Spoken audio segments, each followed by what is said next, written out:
चारही बाजूला हिरवेगार डोंगर व त्यातून वाहणारी मृडानी नदीच्या तीरावर राजापूर तालुक्यात धोपेश्वर हे गाव वसले आहे। या गावातील श्री देव धूतपापेश्वर मंदिर हे रत्नागिरी जिल्ह्यातील प्रसिद्ध देवस्थानांपैकी एक आहे। या मंदिराला 900हून जास्त वर्षाचा इतिहास असून चालुक्य काळातील इसवी सन 1094 च्या सापडलेल्या ताम्रपटामध्ये या मंदिराचा उल्लेख आहे। त्यानुसार रायगड जिल्ह्यातील चौल येथे राज्य करणाऱ्या झंज राजाने शंकराची 12 मंदिरे बांधली असून त्यापैकी धूतपापेश्वर हे एक मंदिर होय। राजापूर शहरापासून सुमारे 5 किलोमीटर अंतरावर धूतपापेश्वर मंदिर आहे। धोपेश्वर गावातील अरुंद वाटेतून या मंदिराकडे जाण्यासाठी मार्ग आहे। हा मार्ग थेट मंदिराच्या महाद्वारापर्यंत जातो।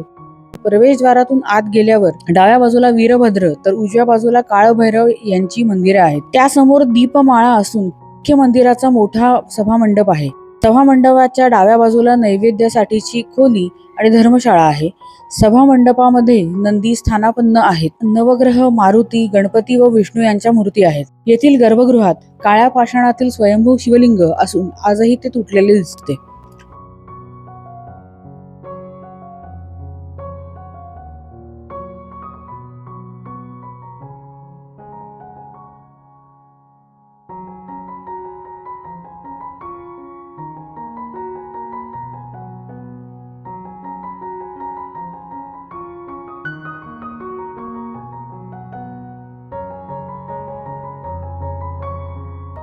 मृडानी नदीचे पाणी जेथे कोसळते तेथे एक डोह बनला आहे।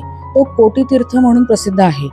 या कोटीतीर्थाच्या शेजारी एक मोठी पिवळी गाय, डोहाजवळ एक शिवपिंड आहे। धूतपापेश्वर मंदिरा शेजारी असलेल्या नदीवर एक लहानसा पूल बांधलेला असून त्या पुलावरून नदी पलीकडे असणाऱ्या दत्त मंदिरात जाता येते। या नदीपात्रात काही अंतरावर अग्नितीर्थ, ब्रह्मतीर्थ, सरस्वती तीर्थ, वेदतीर्थ अशी तीर्थे आहेत। मंदिराची आख्यायिका अशी आहे की या परिसरात निळोबा भट नावाचे गरीब ब्राह्मण राहत होते। ते सतत शंकराच्या भक्तीत रममाण असत। दरवर्षी काशी विश्वेश्वराचे दर्शन व गंगा स्नानासाठी ते काशीची वारी करीत असत। त्यांच्याकडे एक गाय होती। ती गाय चरण्यासाठी ते गुराख्यासोबत जंगलात पाठवत असत। तिच्या दुधावर निळोबा अवलंबून होते, परंतु अचानक तिनेही दूध देणे बंद केल्याने निळोबांची उपासमार होऊ लागली। गुराख्याकडे विचारणा केल्यावर त्याला ही गाय दूध का देत नाही याची कल्पना नव्हती। अखेर या दोघांनी गायीवर पाळत ठेवली तेव्हा ती गाय एका झाडाखाली पान्हा सोडत असल्याचे त्यांच्या निदर्शनास आले। हे पाहून संतप्त झालेल्या गुराख्याने आपल्या हातातील कुऱ्हाडीचा तेथील खडकावर घाव घातला। निळोबांनी त्या खडकाकडे निरखून पाहिले असता त्यांना तिथे तुटलेले शिवलिंग दिसले।